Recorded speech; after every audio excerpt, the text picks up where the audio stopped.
Welcome to Gürkan Çakır Günay's YouTube channel. Today we are going to talk about independent audit in joint stock companies.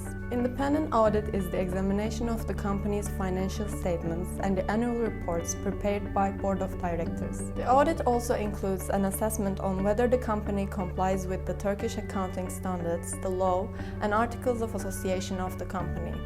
It must be performed diligently in accordance with the ethical standards of the auditing profession and the principles set by the Public Oversight, Accounting and Auditing Standards Authority. It must be inspected whether the company's assets and financial status are presented in accordance with the principle of integrity, and if not presented as such, the reasons shall be detected by the auditors.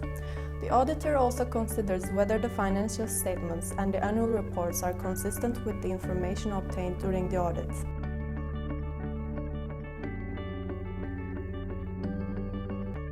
The auditor is appointed by the General Assembly and the election must be made before the end of each fiscal period.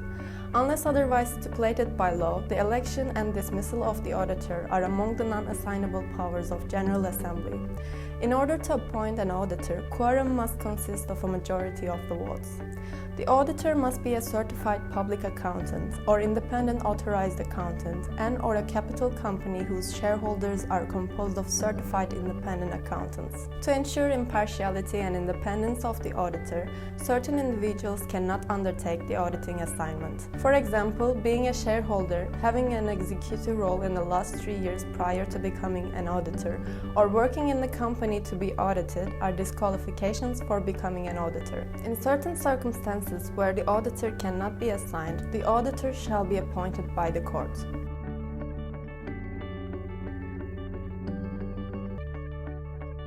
The main obligation of the company is to pay the audit fee.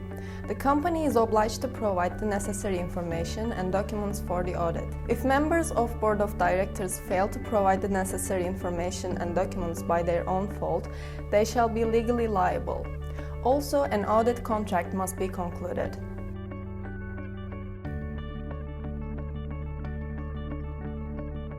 Auditors are obliged to prepare a report and to make explanation to General Assembly on the outcome of the audit. In doing so, they have to comply with the provisions regarding the election and dismissal of auditors and provisions on the termination of the contract.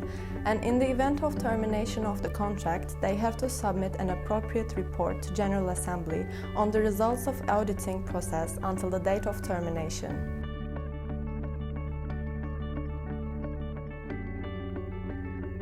The auditor shall prepare a comprehensive report on the scope, nature, and results of the audit, company's sustainability and potential future developments according to the financial statements, and their accuracy are assessed in the report. After the auditing process, the auditor may not have any kind of adverse comments and issue a so-called clean report.